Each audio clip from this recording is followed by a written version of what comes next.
Sir जो प्रधानमंत्री जी का कार्यक्रम है वो किस तरीके का कार्यक्रम होगा और क्या निमंत्रण भेजा गया है? देखिए, ये सारा का सारा काम दिया गया ट्रस्ट के वरिष्ठ लोगों को, और उसमें कोशिश हम लोगों की रहनी चाहिए कि जो यहाँ के बड़े संत हैं,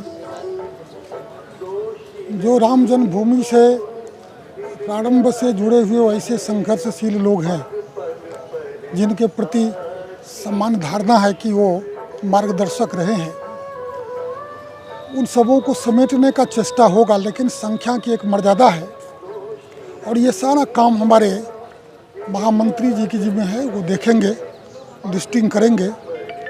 लेकिन संख्या गवर्नमेंट के निर्देश और मर्यादा के ही अंदर रहेगी। सर क्या कौन कौन शामिल हो सकते हैं प्रधानमंत्री जी के साथ कार्यक्रम में? अभी इस पर में कोई डिस्कशन नहीं हुआ। समय मिला, बैठ के तय करेंगे, सूचना करेंगे, उनको सूचित किया जाएगा। अभी समय हमारे पास है, इसलिए अभी किन्हीं का नाम लेना संभव नहीं हो सकेगा। क्या लगता है सर, आडवाणी जी जो राम मंदिर से जुड़े थे, जिन्होंने राम मंदिर मुद्दे को उठाया, रथ यात्रा निकाली, उनको भी बुलाया जाएगा? निश्चित रूप से ट्रस्ट के मस्तिष्क में ये बात है कि इनका बड़ा संघर्ष है, उन्हीं के कारण से समाज के दूर दूर तक ये संदेश गया और वो अभी हैं, तो ट्रस्ट के नज़र में है, ट्रस्ट सूचित करेंगे उनको। लेकिन अभी कोई लिस्टिंग नहीं हुआ है। आपकी नज़र में सर वो कौन बड़े नाम हो सकते हैं जिनको आना चाहिए, जिनको बुलाना चाहिए? देखिए, हमारे नज़र में वो सभी बड़े नाम हैं जिन्होंने राम जन्मभूमि के लिए संघर्ष किया। लेकिन सब भावनाओं के आधार पर होगा नहीं। जो परिस्थिति है, जो स्थिति है, उसमें कार्य बढ़ाना है, उसमें सब जानते हैं कि सारे लोग जो जुटेंगे, यही सरजू का तट गवाह है।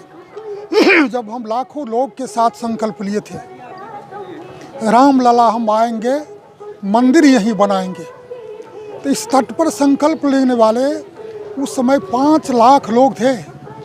यदि उन्हीं को हम बुलाएं तो संख्या बड़ी हो जाएगी। इसलिए मर्यादाओं का पालन करते हुए काम को आगे बढ़ाने के लिए जो कुछ भी अनुपालन करना होगा उसको करेंगे।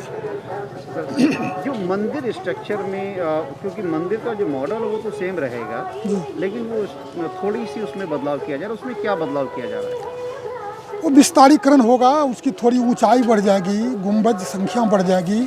उसको कह सकते हैं कि उसका जो कारपेट एरिया होता है, बिल्डअप एरिया, उसमें थोड़ा विस्तार हो जाएगा। सर कैसे कैसे क्या विस्तार होगा उसमें? अब ये डिटेल तो इंजीनियरिंग बैठ के करेंगे और आर्किटेक्ट करेंगे। लेकिन जो हमारे ट्रस्ट के माननीय सदस्यों ने कहा है वो मोटी मोटी बात है कि ऊंचाई लगभग 161 फीट हो जाएगी। उसके 2 गुंबज से 5 गुंबज हो जाएंगे। उसका बिल्डअप एरिया बढ़ जाएगा। अब कितना इंच में, फीट में बढ़ेगा, वो जब वहाँ प्रत्यक्ष जो आर्किटेक्ट हैं वो बता पाएंगे। सर जो मृदा परीक्षण होता है, जो मिट्टी की परीक्षण होती है, तो उसका लेवल क्या रहा है? क्योंकि इतना बड़ा स्ट्रक्चर, अगर भारी स्ट्रक्चर रहेगा, वो खड़ा रहेगा, तो उसको कैसे किया गया था? तो कैसे निर्णय लिया जाए? इस लंबे काल में जो एक्सपर्ट हैं, भूमि का परीक्षण करा करके, सॉइल टेस्टिंग वगैरह सब करवा करके ही निर्णय लिया गया है। जितना लोड संभव देना है उसी लोड के आधार पर में मंदिर की ऊंचाई और विस्तारीकरण हो रहा है। कितना हर्ष का विषय है सर कि अब राम मंदिर निर्माण का काम शुरू होने वाला है। यह तो धन सौभाग्य हमारा है, इस घड़ी हेत तनुधारा है। जो लोग इस संघर्ष में भाग लिए हैं उनका जीवन तो धन्य है कि उनके आँखों के सामने संघर्ष प्रारंभ हुआ और परिणाम भी उनके ही सामने आया। भव्य और दिव्य मंदिर भी उनके आँखों के सामने बनेगा।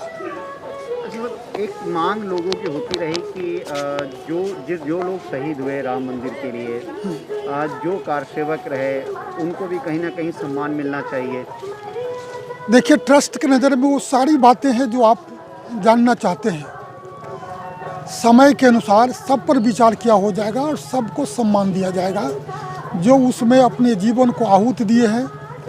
ऐसे हुतात्माओं के प्रति श्रद्धा हम लोग पहली बैठक में पहले ही समर्पित किए हैं और श्रद्धा के साथ सम्मान की बात है तो अभी उस कंस्ट्रक्शन में कई म्यूजियम बनेंगे, बाकी बनेंगे, तो वहाँ कहीं न कहीं ये बना करके उनको सम्मान दिया जाएगा। सर एक चीज़ हमारे जो जानकारी में है वो ये था कि स्ट्रक्चर बहुत कम रहेगा और ग्रीननेस ज़्यादा हो, इस तरीके की पूरी 67 एकड़ भूमि को जो है बनाई जाएगी। 3 एकड़ भूमि तो मंदिर है, कॉरिडोर है, क्या है? यह सच है कि मंदिर एक अलग कंस्ट्रक्शन है और एरिया को डेवलप करना, उसकी ऐतिहासिकता और पौराणिकता को बनाए रखना, यह भी एक महत्वपूर्ण विषय है।